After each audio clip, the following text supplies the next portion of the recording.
We'll be down in about 7 or 8 minutes. Mic check 1, 2. Everybody hear me? I hear myself.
Not yet. They're on the computer.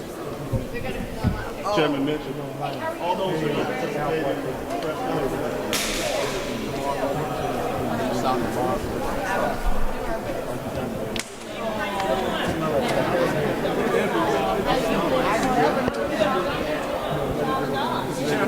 got 45 minutes. Start right then. Hey, Senator. If I get too close, y'all tell me. Show business.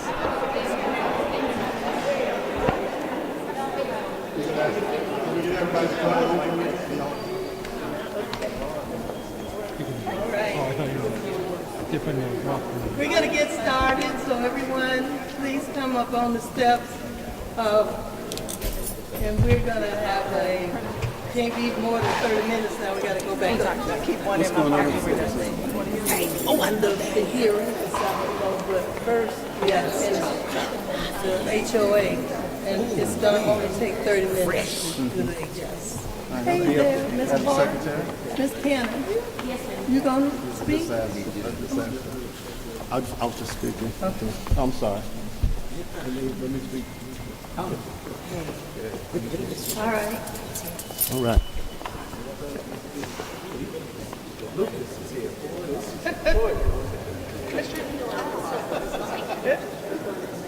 Okay, go ahead.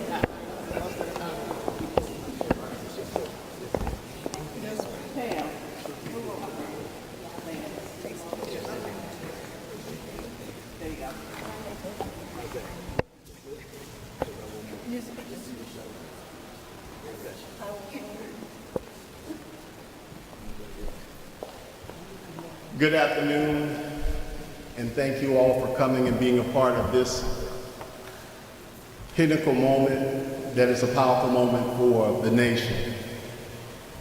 There were only days ago, and it seems like forever, a group of seniors, a group of people decided to go to a beautiful place called Sapelo Island. They were focused on the history of the Gullah people, the segues, the stories, the lifestyles, the beautiful culture of Sapelo Island. Those seniors, those elders, never dreamed that either some would not return or some would have tragedy for the rest of their lives. On a certain group of people, the Georgia Legislative Black Caucus, members of the African diaspora, and other leaders went over to see about God's children. And we went to Sapelo Island to hear from some of those residents that were there. And we heard from some of those residents that not only were in the water or lost loved ones, but we heard of those that dragged and had to pull loved ones out of the water that did not make it. And so they called them the Sapelo 7, but today we stand with Sapelo. And so today we have come together as leaders from across the nation. We have with us the legal representation from Attorney Chad Mance, Attorneys Davis and Johnson, and representation from Attorney Ben Crump. But today we stand with you as representatives of children and connectors of families from those that lost loved ones. Today we will present to you some of those persons that are here on the legal end, witnesses that will be in this hearing, and the nation needs to hear the story. We cannot forget the story of Sapelo Island, and we cannot forget the story of the Sapelo 7. This hearing that we are about to partake upon under the Senate Urban Affairs Committee, under the great leadership of Senator Donzella James, will be a witness to the nation as to what happened. And as Dr. King always said, be true to what you say on paper. The state of Georgia has to listen really good on today. And we need to do right by those citizens, by their families. From counseling to those that even have gone home, that the state should have participated in at least paying for their funeral. In the words of young people, I'm just saying. And so if we're about the business of Georgia, we must take care of the people of Georgia. And so I don't want to waste any time on today. I want to present to you one of those persons that will be a part of the legal team for families. And we do have individuals here that were a part of it. And that is Attorney Davis, who's representing Davis and Johnson and Bozeman. He's going to come to us at this time. Will you welcome him?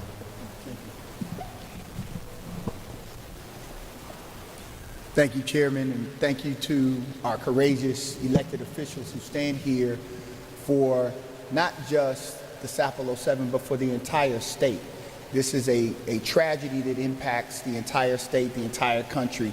We wanted to come, and we have witnesses who will testify today before this important body to explain what they experienced, what they witnessed. There are three things that we wanted to lift up that we think are critically important. First, there is evidence that members of the DNR were aware of there being some compromise to this dock, that this dock was not stable, that it had been communicated, and that they did not immediately cease moving people across it. So they were aware, so they were on notice prior to this. And so that was one of the things that we thought was critically important. When we talk about accidents and things happening, oftentimes there's not superior knowledge, that there isn't any information and this just happened. Well, what the evidence we expect will come out during the course of all of the proceedings is that there were people who were in positions of authority who did know that the dock was not stable and that there was something wrong and that they should not have been moving people across it. So that's one piece that we wanted to lift up. The other is that once the tragedy began, the woeful lack of training for employees to provide the necessary emergency aid. And you'll hear about some of that based on employees just really not being able to assist those who were fighting for their lives and trying to survive this. And the final piece is the trauma that people who didn't necessarily go in that water experienced. And that's something that we have to continue to lift up, this trauma that is experienced when people witness something as horrific as not just seeing the 7 people die, but to see how people were fighting for their life, fighting for their loved ones, searching, calling out, crying out, just scrambling in ways that really would boggle the imagination. And so we wanted to share that, lift that up. We're proud to be working with our brother in Savannah, Chad Mans, in working on cases collaboratively as Georgia-based attorneys, because we felt it was important that we be a part of doing this work on behalf of our people. And so I just wanted to lift that up on behalf of the Davis, Bozeman, Johnson law firm. I represent both my law partners, Robert Bozeman as well as Francis Johnson. So thank you, Chairman, and we look forward, and thank you, Senator, for calling us together. Thank you all.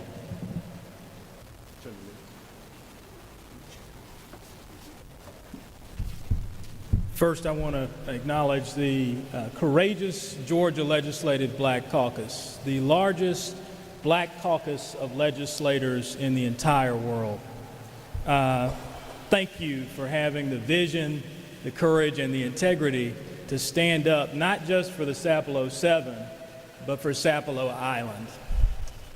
Next, I want to acknowledge the ancestors that really brought us here and that are crying out to democracy, to say to the world, Sapelo matters too. Sapelo mattered when it helped build coastal Georgia's economy. It mattered, and it still matters today. And I think that the echoing voices of those ancestors and the many legislators that have come through here is saying that above all, safety is the highest law. that we can't feel secure in our democracy unless we feel secure that we can be safe when we, for example, journey to and from our homes on an island or on a street. After all, for Sapelo Island, the gangway was their road in and their road out. And so we want to remind the American public that we live in a nation of docks. We live in a nation of gangways. And in coastal Georgia, gangways are a way of life. And if we can't keep up our gangways, which allow us to access our oceans and our rivers and our lakes, then all of us are really imperiled. And so what happened in Sapelo Island is a microcosm of what is really happening with a lack of safety throughout the world. There are three things that I'd like the public to remember. The first is that this is not a Sapelo issue, this is an American issue. It's not a Sapelo issue, it's an American issue. The second thing that I'd like the public to remember is that it's going to take a multifaceted, collaborative approach to remedy the root cause of what happened on Sapelo Island. Legislators alone can't do it. Lawyers alone certainly can't. And certainly the victims on Sapelo Island cannot by themselves do it.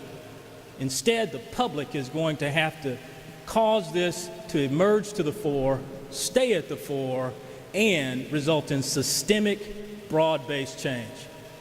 And finally, I want to remind you that this is an election season. And when you go to the polls, remember who stood up for your safety. There is psychological trauma that is run rampant on the island. People can't sleep.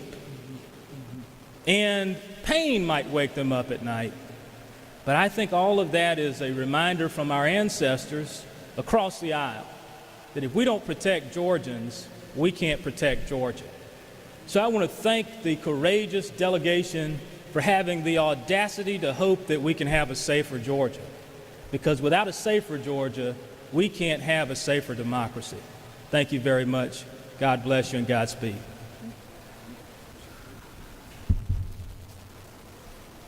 Attorney Crump could not be here, but he has very viable representation. Attorney Jackson is here. And then we also have our House Democratic Chair, Billy Mitchell, followed by our great Senator Donzella James. Good afternoon. I want to thank the Georgia Black Caucus for inviting us here and putting this together, because in all of this, we cannot forget the victims. These victims need help that has not been offered to them yet. They have called us, they are grieving, they have medical needs, they have financial needs for funerals, they have counseling needs. None of that has been offered. That is what they need. That is what we are here today. We have two of our clients who will testify today about their needs and what happened and what needs to happen. They'll testify in this hearing. You will hear from them. We are also calling on the federal government to do an investigation into Sapelo Island and what happened. Make no mistake about it, this was a very, very preventable incident and tragedy that should have never happened. We will be meeting, we have experts and attorneys who will be meeting with DNR on November 7th to investigate the wreckage. We have our engineers, our metallurgical people to go out there to find out what happened. We are going to look under every leaf and uncover everything that happened, everything that could have been done to prevent this from happening. We lost senior citizens. The majority of the people who died were over 70 years old. These were people who were living their lives, enjoying their lives on a tourist vacation, and they lost their lives. They didn't lose their lives because they died of old age.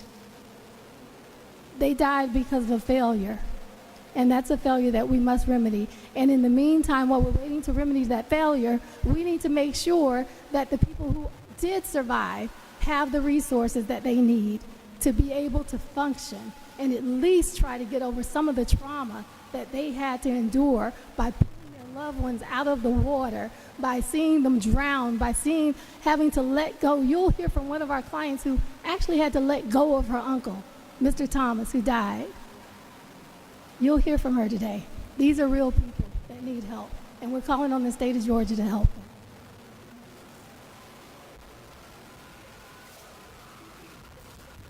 I'm so glad that you are here today covering this issue.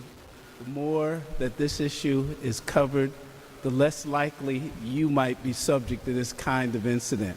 The reality is that the main purpose of government is to take care of its citizens. I'm glad that the attorneys here are calling for a federal investigation. Some of them are here because of the civil liabilities, but I personally believe that there is some criminal liability here. There's a notion in the law, res ipsa loquitur, the thing speaks for itself. Certainly, this is not to happen here, and I'm so glad that that is being called for. The Georgia House Democratic Caucus joins the Senate Democratic Caucus in doing what we can, policy-wise, to make sure that we protect our citizens. I'm so glad the chairperson, Senator Donzella James, is going to be having a hearing. She's a legendary state senator, has done so much good for so long, and I'm glad to see this committee being convened and to see what kind of policy that we can develop, like I said, to keep our citizens safe. Thank you, Mr. Chair.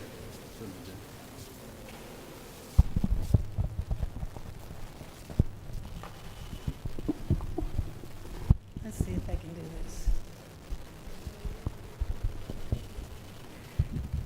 Thank you very much, everyone, for coming. And thank you, all of my colleagues in the House and Senate, because this is an issue that you can't sweep under the rug or that you even want to ignore. When we were called by our great chairperson to come to this past weekend, to come down to Sapelo, I was glad that I was able to go and see for myself. I've been to Sapelo many, many times. I always wondered why we couldn't even get a grocery store over there. It's not a grocery store. They don't have a health place for you, a hospital. They were meeting in the senior citizen house where ARPA funds that we got, you know, the American Rescue Plan money. Some of it went there to help renovate the house and to keep everything going. And the list goes on the federal dollars that went into that building and the state dollars. But for some reason now, that senior citizen place where they were using for a doctor to come or whatever they needed, all their meetings, it doesn't belong to them anymore. It says somebody's barbecue kitchen or something. It's a restaurant. It's a restaurant. They took that from the people who are there. And where do they meet? They couldn't even meet anywhere that night when people were pulled out of the water. They didn't have a place. This is unacceptable.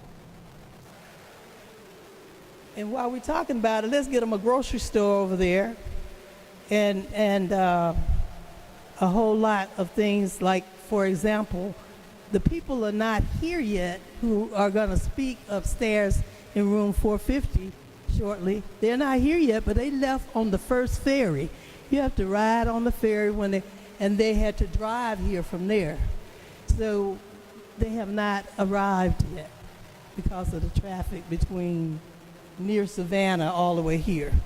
So we want to let you know, with our Black Caucus, with our great legal team that has come and working with individuals as well as working for the whole island. We just want to thank you, because together we can make a difference for our people in Sapelo. The first time I went, there was only one African American that was on the board, because you know they got Sapelo Island was annexed into the county a long, long time ago. What's that? What's the name of the county? McIntosh County, excuse me. And so they have to go all the way to McIntosh County for a meeting. We only had one, and he's in heaven now. Reginald Hall's father, when I first came. So I want to make sure that others who want to offer themselves to serve will be able to do that as well. Right now, they would have to go back and forth on the ferry, and it's not even practical. Even though we have technology now that could put them on Zoom or whatever, and they wouldn't have to get on a ferry and then find a hotel, because the last ferry leaves, just like the school kids have to go all the way over to the island or to Brunswick or Savannah, but they have to get back and get on the last ferry. If they play sports or if they're in the chorus or something, they can't stay after school and practice. So they can't be a part of the extracurricular activities at the schools. So the list goes on with all of the concerns and problems that exist, but now the National, Department of Natural Resources put that new tram there where they could walk up, but clearly not 50 people or more when they're talking about no more than 15 or 20. So who was monitoring that? That they just let them go up there, and then when they fell in the water, we couldn't find but one DNR person, and unfortunately he lost his life. So I'll stop at this point. We have to go upstairs for it's what? Okay, for the Sapelo Island hearing. So, Mr. Chairman, thank you for letting me talk. I'm passionate about it, so I talk long. Sorry. Thank you. Thank you so much, Senator James. And for the essence of time, we're not going to, I think we can direct our questions upstairs. And if you, Go ahead and take. and also there might be some parables of people you want to talk to here. But for the essence of time, because I know a lot of us came here to make sure that they were being heard statewide and nationwide. So we're going to just take about 2 questions, and then we're going to quickly go ahead and assemble upstairs so we can start the official hearing.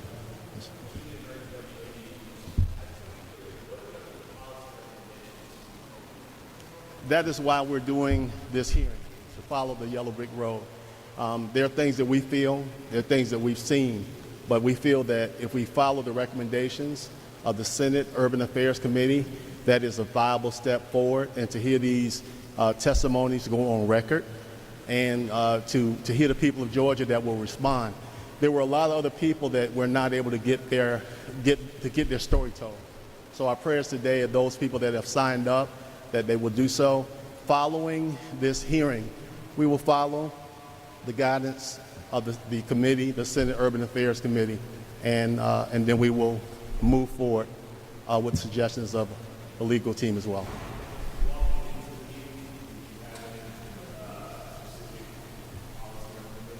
We do, but I've learned in the book of the movement of people like Reverend Fred Taylor and others, leaders, to get the information first.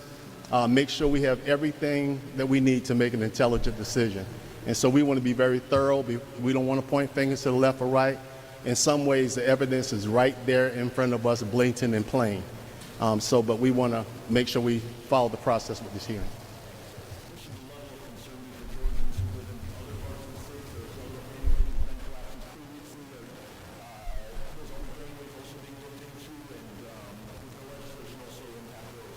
It's something that we need to make sure that we do process on. If you look at the Gullah segues up and down the corridor, and when you look at other areas that have those maritime areas or marshlands, those persons that have outdated and antiquated equipment, we need to be able to look at those things. So we're just going to follow the guidance of those professionals, because some of the people that we've gotten in touch with, as well as the attorneys, they are the professionals. Do we know if or how many of That's a question that always comes up, but the people of Sapelo Island, we all, in that respect, we are Gullah Geechee in that respect. And so whether they came from Florida, and let me say this, the Florida Black Caucus is not here in person, but we're working with them also, because they had several residents from Florida. We lost one of our employees from DNR. We lost a gentleman here from Atlanta, Georgia. So we all are in the state of Gullah Geechee. We are Sapelo. Thank you.